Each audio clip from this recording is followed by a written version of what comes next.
میں یہ عرض کرنا چاہتا ہوں، ذرا سوچئے، آقائے دو جہاں کو آخری نبی بنایا گیا، آخری نبی، ان کی کتاب کو آخری کتاب بنایا گیا، ان کے دین کو آخری دین بنایا گیا، ان کے بعد کوئی نبی نہیں آئے گا، کوئی کتاب نازل نہیں ہوگی، کوئی اور دین نہیں آئے گا، کوئی نبی نہیں آئے گا، نہ ذلی نبی آئے گا، نہ بروزی نبی آئے گا، نہ مجتہد نبی آئے گا، نہ مقلد نبی آئے گا۔ یہ ساری اصطلاحات باطل نبوتوں کو ثابت کرنے کے لیے ہیں، ورنہ نبی صرف نبی ہوتا ہے۔ میرے آقا کے بعد کوئی نبی نہیں، وہ آخری نبی ہیں، وہ ہر دور کے لیے خاتم النبیین ہیں۔ اور پھر کیسے عظیم نبی ہے، کبھی آپ نے سوچا؟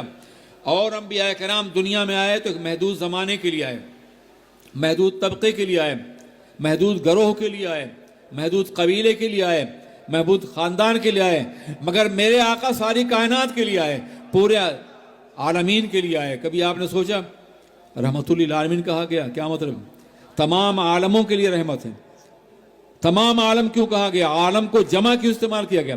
اگر عالم ما سوی اللہ کو کہتے ہیں تو صرف عالم کہا جاتا تو بھی ساری کائنات شامل ہوتی، مگر عالمین کیوں کہا گیا؟ اس لیے کہ علم پاک الہی میں یہ بات تھی کہ لوگ عالم کو تقسیم کریں، یہ عالم حیوانات ہے، یہ عالم انسان ہے، یہ عالم اجنہ ہے، یہ عالم ملائکہ ہے، یہ عالم لاہوت ہے، یہ عالم ناسوت ہے۔ ان عالموں میں کو تقسیم ہونا تھا، اس لیے اللہ نے فرمایا میرا محبوب تمام عالموں کے لیے نبی ہے، رحمت ہے، خواہ وہ جناتوں کا عالم ہو، انسانوں کا عالم ہو، شجر و حجر کا عالم ہو، کائنات کا کوئی بھی ہو، اللہ کے علاوہ کائنات کی ہر شے کے لیے نبی ہے وہ۔ اور یہی ایک مقام نہیں ہے، بلکہ آقا نے فرمایا کہ بعثت الی الخلق کافہ، میں مخلوق کی طرف، مکمل مخلوق کی طرف نبی بنا کے بھیجا گیا۔ الخلق تو ما سوی اللہ کہتے ہیں نا، اللہ نے جس کو پیدا کیا سب مخلوق میں، کافہ کہہ کر کے اس بات کی تاکید کر دی گئی کہ دائرہ نبوت سے کائنات کا کوئی جز خالی نہیں ہے، ہر شے کے نبی ہیں سرور کائنات رحمۃ اللہ، ہر شے کا نظام دینے والے ہیں۔ آپ اندازہ فرمائیں، یہی نہیں بلکہ آقا نے خود قرآن عظیم نے ارشاد فرمایا کہ وہ تمام کائنات کے لیے نبی بنا کے بھیجے گئے۔ یہ کیوں تھا؟ زمانہ محدود نہیں، قوم محدود نہیں، عرب و عجم محدود نہیں، تاکہ ان کے بعد کوئی یہ دعویٰ نہ کر سکے کہ کسی نبی کی ضرورت ہے۔ اگر کسی ایک دور کے ہوتے، کسی ایک طبقے کے ہوتے، کسی ایک جماعت کے ہوتے تو یہ کہا جا سکتا تھا کہ وہ فلاں جہاں کے نبی ہیں، ہندوستان کے نبی نہیں ہوں گے، ایران کے نبی نہیں ہوں گے۔ وہ تو کائنات میں ہر گوشہ حیات کے نبی ہیں، ہر دور کے نبی ہیں، ہر عصر کے نبی ہیں، ہر زمانے کے نبی ہیں۔ اس لیے ان کے بعد نبوت کا دعویٰ کہیں سے بھی ہو، کسی بھی مقام سے، یہ باطل دعویٰ ہوگا، کبھی سچا نہیں ہوگا۔ اور پھر ذرا سوچئے،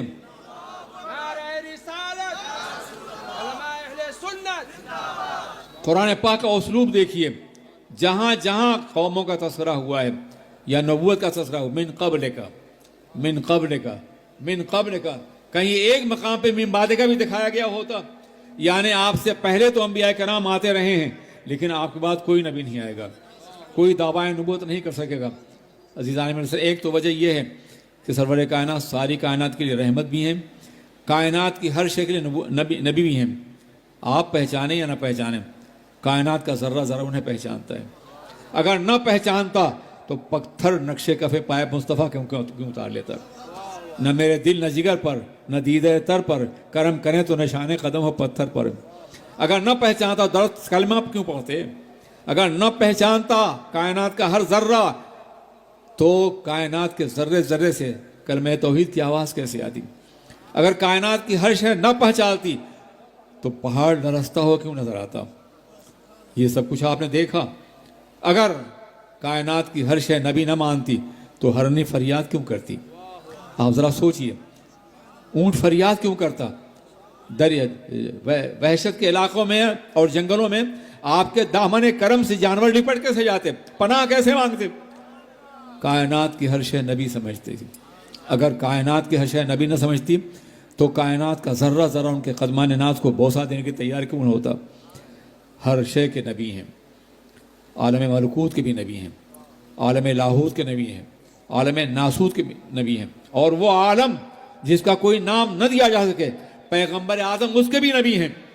یہ عظیم نبوت کی وسعتیں اس لیے تھیں کہ کسی عالم میں، کسی مقام پر کوئی نبوت کا دعویٰ نہ کر سکے، یہ نہ کہہ سکے کہ اس مقام کے میں سرکار کا کرم نہیں ہے، ان کی نبوت نہیں ہے، وہ ہر عالم کی رحمت ہے، کسی عالم میں رہ جاتے، یہ ان کی مہربانی تھی کہ عالم پسند آیا، یہ ان کا کرم تھا کہ عالم انسانی میں جلوہ گر ہوئے، وہ ہم میں جلوہ گر ہوئے، وہ تو ہر عالم کی رحمت ہے، فرشتوں کے لیے بھی رحمت ہے، عالم لاہوت کے لیے بھی رحمت ہے، سب کے لیے رحمت ہے مکمل طور پہ، ہر دور کے نبی، ہر عصر کے نبی۔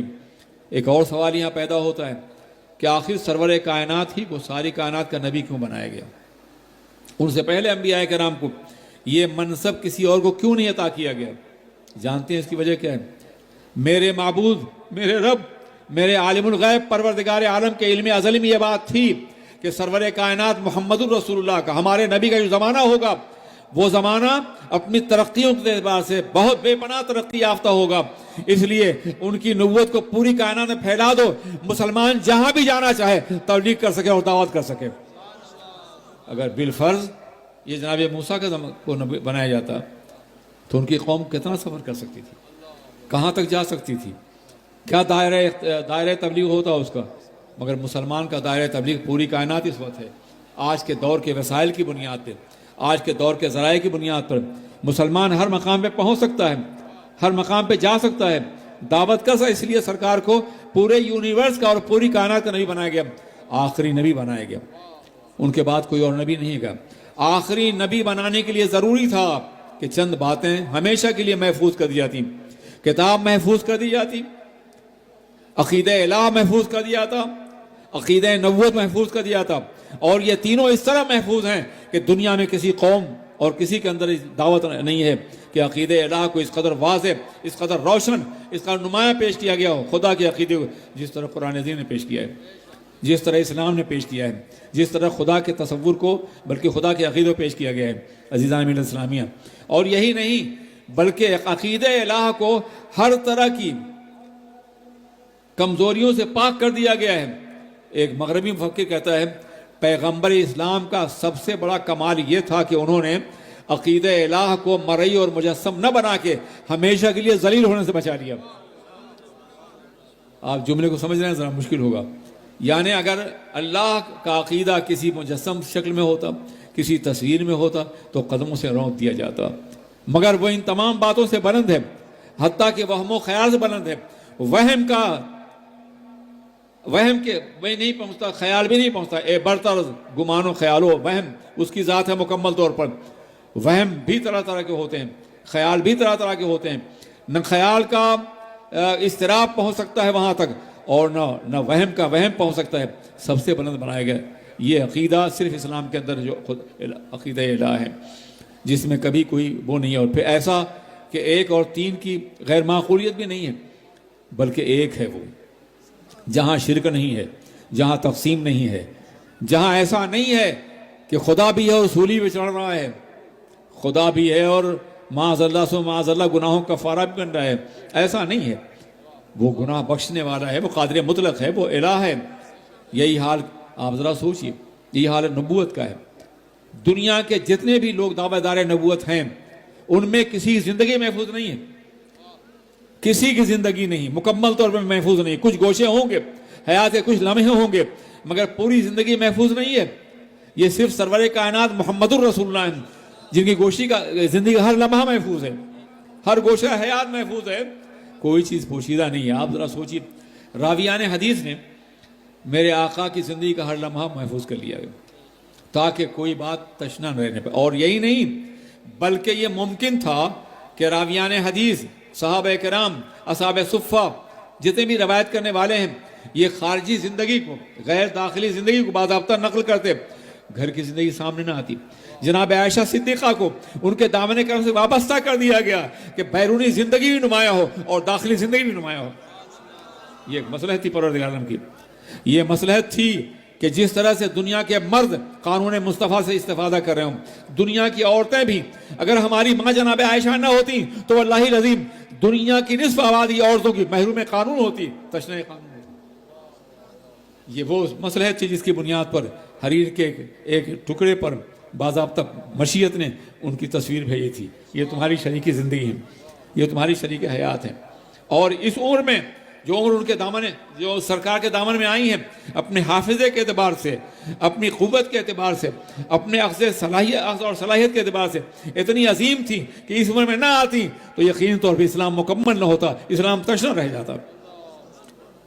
تو میں عرض کرنا چاہتا ہوں، کوئی بات پوشیدہ نہیں رہے گی۔ اور عجیب بات ہے، جن لوگوں نے سرکار کی زندگی محفوظ کی، قدرت نے ان کی زندگیاں محفوظ کر دی۔ دنیا میں کوئی قوم آپ کو ایسی نہیں ملے گی جس میں سچوں کی اتنی بڑی جماعت موجود ہو جو راویان حدیث کی ہے، جن کی صداقت پہ قسم کھائی جائے، جن کی امانت پہ قسم کھائی جائے، جن کی طہارت پہ قسم کھائی جائے، جن کے تقوی پہ قسم کھایا جائے، جن کی پاکیزگی پر، جن کی بندگی پر، جن کے سجود پر، جن کے رکوع پر قسم کھائی جا سکے، وہ صرف مسلمانوں جماعت ہے جہاں ہزاروں راویان حدیث ہیں جن کی زندگی محفوظ ہے۔ کوئی بھی قوم دکھا دیجئے، کوئی بھی طبقہ ہاتھ دکھا دیجئے، یہ سب انتظام کیوں کیے گئے تھے؟ آخری نبی ہونے کے لیے سارا انتظام تھا۔ راویان حدیث کی ایک جماعت اور صرف راویان حدیث، روایت سے روایت کرنے والے، راوی اور مروی عنہ کا رشتہ اتنا مضبوط کر دیا گیا کہ عمر بھی محفوظ کر دی گئی، روایت کا طریقہ بھی محفوظ کر دیا گیا، اور زمانے ملاقات بھی محفوظ کر دیا گیا، سب کچھ محفوظ ہو گیا۔ یہ ایک وہ ہے کہ جس نے نبی کی زندگی محفوظ کی، اللہ نے اسے محفوظ کر دیا۔ تو اگر آپ بھی سرکار زندگی کے دائی بن جائیں تو آپ کی زندگی خدا لافانی بنا دے گا، ہمیشہ کے لیے محفوظ ہو جائیں گے، ہمیشہ کے لیے محفوظ ہو جائیں گے۔ آپ اسی سلسلہ ذہب کی ایک کڑی ہیں جو روایت حدیث کی بنیاد پہ یہاں تک پہنچی ہے۔ بن جائیے دین کے دائی، لافانی ہو جائیں گے، کبھی نہیں ملیں گے۔ موت آئے گی مگر موت خود مر جائے گی، موت شکست نہیں دے سکتی آپ کو۔ موت کے بعد آپ قیامت تک زندہ رہیں گے، دائی کی حیثیت سے، نظام کے پھیلانے کی حیثیت سے، اسلام کی اشاعت کی حیثیت سے، اور خدمات جیسے ہزاروں افراد زندہ ہیں، لاکھوں افراد زندہ ہیں تاریخ کے دامن پر اور موجود ہیں ہر دور میں، اور آج ہی موجود ہیں۔ میرے ساتھیوں، یہ ہے اور کتاب کی سماعت کا ذمہ لیا۔ کسی کتاب کے بارے میں اللہ نے، بائبل کے بارے میں، انجیل کے بارے میں، توریت کے بارے میں ضروری یہ وعدہ نہیں کیا تھا میں اس کی حفاظت کروں گا، اس لیے کہ ہر نبی کے بعد نبی آنے والا تھا، ہر کتاب بعد کتاب آنے والی تھی، صحائف نازل ہونے اللہ کی مسئلہ تھی۔ جیسے انقلابات زمانہ میں نئے قوانین کا مطالبہ ہوگا، نئی کتاب آئے گی، مگر جب یہ فیصلہ کیا مشیت نے کہ اس کے بعد کوئی اور کتاب نہیں آئے گی، تو قرآن عظیم کی حفاظت کا ذمہ خود لے لیا۔ اور عالم یہ ہے کہ جس پرشکو انداز سے لیا اس کی مثال کہیں نہیں ملتی۔ اِنَّا نَحْنُ نَزَّلْنَا ذِكْرَ وَإِنَّا لَهُ لَحَافِظُونَ، ہم نے نازل کیا ہے قرآن پاک کو، ہم ہی اس کی حفاظت کرنے والے ہیں۔ اِنَّا نَحْنُ نزلنا باب تنزیل ہے، الذکر معرفہ، وَإِنَّا اور ہم لہو لحافظ۔ دنیا کی کسی زبان میں اس آیت کا ترجمہ نہیں ہو سکتا ہے۔ ہم نے قرآن کو نازل کیا ہے اور ہمیں اس کی بات کرنا ہے۔ کیوں؟ تاکہ دنیا کبھی یہ مطالبہ بھی نہ کر سکے کہ کسی اور کتاب کو ہونا چاہیے، کوئی اور کتاب بھی ہونی چاہیے، یا قرآن پاک میں تبدیلی ہو گئی ہے، قرآن پاک اصلی حالت میں نہیں ہے۔ نہیں، سب کچھ محفوظ کر دیا گیا، سب کچھ محفوظ کر دیا گیا تاکہ کتاب بھی محفوظ ہے، تو اللہ کا عقیدہ بھی محفوظ ہے، نبوت کی زندگی محفوظ ہے، کتاب کی محفوظ ہے، تو پھر کسی اور کی ضرورت کیا ہے؟ آپ ذرا سوچیں۔ یہ سب دراصل ایک نظام اور آئین کے تحت تھا کہ آخری نبی ہیں۔ یہاں ایک سوال پیدا ہو سکتا ہے کہ ہر دور کی کتاب اپنے دور کے مسائل سے متعلق ہوتی ہے، تو سرکار کے دور میں جو کتاب نازل ہوئی تو اسی دور سے متعلق ہوگی۔ ارے ظالموں، تم دور کو دیکھ رہے ہو، خالق ادوار کو نہیں دیکھ رہے ہو۔ یہ کتاب تو اللہ نے نازل فرمائی ہے، یہ کتاب تو اللہ نے نازل فرمائی ہے۔ اور میں چیلنج کر سکتا ہوں کہ آج کے زمانے کا کوئی ایسا مسئلہ نہیں ہے جس کا جواب قرآن کے اندر موجود نہ ہو۔ کوئی مسئلہ نہیں ہے، مسائل آج پیدا ہو رہے ہیں، سوالات آج جنم لے رہے ہیں، چیلنجز آج سامنے آ رہے ہیں، اور جواب قرآن کے اندر موجود ہے، اللہ کی کتاب کے اندر ہے۔ سوشلزم آج کا مسئلہ ہے، جواب قرآن کے اندر۔ مغربیت آج کا مسئلہ ہے، جواب قرآن کے اندر۔ اوریانیت آج کا مسئلہ ہے، جواب قرآن کے اندر۔ الہاد آج کا مسئلہ ہے، جواب قرآن کے اندر۔ مادیت آج کا مسئلہ ہے، جواب قرآن کے اندر۔ نیچریت آج کا مسئلہ ہے، جواب قرآن کے اندر۔ آپ ذرا سوچئے، معیشت کی مختلف حیثیتیں آج کا مسئلہ ہے، جواب قرآن کے اندر۔ پتہ یہ چلا کہ سوالات آج پیدا ہو رہے ہیں، جواب 1400 سال پہلے سے موجود ہے، تاکہ کسی تشریح کا احساس قوم مسلم کبھی نہ ہونے پائے۔ قرآن پاک کا مطالعہ ضروری تھا، ہم نے اسی اعتبار سے کبھی مطالعہ نہیں کیا. یہ ایک بڑا وسیع موضوع ہے, کبھی قرآن میں بولنا ہوگا تو میں بتاؤں گا کہ قرآن پاک نے کس طرح سے ہر دور کے سوالوں کا مکمل طور پر جواب محفوظ کر دیا ہے. وہ سوال خواہ داخلی ہوں یا خارجی ہوں, وہ معیشت سے متعلق ہوں, معاش سے متعلق ہوں, تمدن سے متعلق ہوں یا کسی اور باتوں سے متعلق ہوں, خارجی زندگی ہو یا داخلی زندگی ہو, ہر ایک کا جواب اللہ کی مقدس کتاب میں. وہ شہید و بصیر پروردگار ہے, وہ علام الغیوب پیدا, جو ہر زمانے کا خالق بھی ہے, ہر زمانے کا پیدا کرنے والا بھی. اس نے کتاب الہی کو, اپنی مقدس کتاب کو, ہر زمانے کے ابھرتے ہوئے تمام سوالوں کا مکمل جواب دے دیا. اب ایک بہت بڑا سوال آج کے دور میں, اس سوال کو لے کر کے باضابطہ الہات پھیلایا جا رہا ہے دنیا کے اندر کہ مسلمان کامیاب کیوں نہیں ہے, مسلمان غالب کیوں نہیں ہے, کیوں مسلسل شکست کھا رہا ہے, کیوں مسلسل ذلیل ہو رہا ہے. بلکہ بات تو ظالم اس بنیاد پہ لوگ گمراہ کر رہے ہیں کہ خدا اگر موجود ہے تو مدد کیوں نہیں کرتا. یہ ایک انتہائی بھیانک بات ہے جو معاشرے میں پھیلائی جا رہی ہے. میرے عزیز ساتھیو, قرآن پاک جواب دے رہا ہے, ان الارض یرثها عبادی الصالحون. بے شک زمین کی ملکیت میرے نیک بندوں کا حق ہوگا. کتنے بندے نیک ہیں؟ نیک نہیں ہو, برائیاں سب ہیں تمہارے معاشرے میں جو دوسری قوموں کے اندر ہیں, اور پھر زمین کی ملکیت دعویٰ کیسے کر, کیوں اللہ تمہیں زمین دے گا؟ شر پھیلانے کے لیے, برائیاں پھیلانے کے لیے, عیاشیوں کے لیے, بدکرداریوں کے لیے نہیں. جب تم صالح قوم بن جاؤ گے تو زمین کی ملکیت تمہاری ملکیت ہے. وَأَنْتُمُ الْأَعْلَوْنَ إِن كُنتُم مُؤْمِنِينَ, تم ہی سربلند ہو اگر تم مومن ہو. تو ہم مومن ہیں, ہمیں جائزہ لینا ہوگا. اس سے پہلے کہ ہم اپنے ذہن میں یہ پالیں کہ مسلمانوں کی مدد کیوں نہیں ہو رہی ہے, پہلے اپنی ایمان جائزہ لینا ہو, پہلے اپنی صلاحیت کا جائزہ لینا ہو. کیا ہم صالح ہیں؟ جن بنیادوں پہ زمین کی ملکیت اور زمین کے اختیار کا وعدہ فرمایا تھا مشیت, وہ آج بھی ہے اور کل بھی ہوگا انشاءاللہ. جس روز ہم صالح بن جائیں گے اور جس روز ہم مومن بن جائیں گے, واللہ تمام طوفان ہمارے قدموں سے دور ہو جائے گا. لیکن ہم ایسے نہیں ہیں. اپنا جائزہ لیجئے, اپنے کردار کا جائزہ لیجئے, اپنے کیریکٹر کا جائزہ لیجئے. جو بھی سوال آپ کے ذہن میں ہوں قرآن پاک اس کا مکمل جواب دیتا ہے. المیہ یہ ہے کہ ہم نے اپنے بچوں کو قرآن پڑھایا نہیں, ناظرہ پڑھا دیا, وہ بھی غلط سلط. قرآن پاک کی تعلیمات سے انہیں دور رکھا ہم نے. میں یہ نہیں کہتا کہ آپ پورا وقت دیں انہیں, آپ دنیا کی ہر تعلیم دیں. قرآن پاک نے دنیا کی ہر تعلیم کے لیے باضابطہ اشارے رکھ دیے ہیں, وضاحتیں رکھ دی ہیں. پڑھائیے سب کچھ, مگر قرآن پاک کو قرآن کے حصے پڑھائیے. قرآن پاک نظام زندگی اور آئین ہے, قرآن پاک ایک طرز عمل ہے. اس کو اختیار کرنے کی ضروری ہے کہ آپ قرآن پاک کو مکمل طور پر پڑھائیں اپنے بچے کو. کم از کم قرآن پاک کی بنیادی تعلیمات اس کے ذہن میں نشر ہو جائے, یہ معلوم ہو جائے کہ انسان غالب کیسے ہوتا ہے, کامیاب کیسے ہوتا ہے, قرآن پاک کیسے غلبہ عطا فرمایا گیا, قرآن پاک کی تعلیمات کیا ہیں, قرآن پاک کا باضابطہ آئین اور نظام کیا ہے. یہ ہونا چاہیے. کوئی بہت مشکل نہیں ہے. یہ مت سمجھیے کہ میں بہت بڑا نصاب لاد رہا ہوں, نہیں.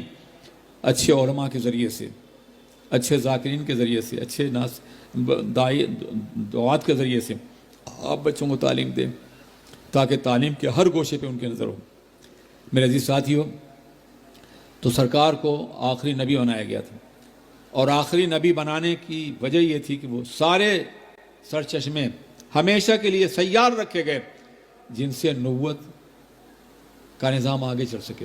قرآن پاک بھی موجود رہے گا, احادیث مصطفیٰ موجود رہیں گی, اور عقیدہ الہ بھی موجود رہے گا. اس میں کوئی ترمیم نہیں ہوگی, کوئی تبدیلی. ہاں, ایک بات ممکن ہو سکتی تھی کہ قرآن پاک کے مفاہیم میں یا دین کی بعض قدروں میں کوئی تبدیلی کی جاتی, تو اس کے لیے ہر دور میں مجددین کو پیدا کیا گیا. ہر دور میں تجدید کرنے والے ہوں گے تاکہ وہ تجدید کے ذریعے سے سرکار کے دین خالص کو دین خالص کی حیثیت سے پیش کر سکیں. ان میں کوئی ترمیم نہ ہو, ان میں کوئی اختلاف نہ ہو. حضرات, یہ چند ضروری باتیں میں نے عرض کی. خدا قدوس ہمیں اور آپ کو دین پہ عمل کرنے کی توفیق عطا فرمائے.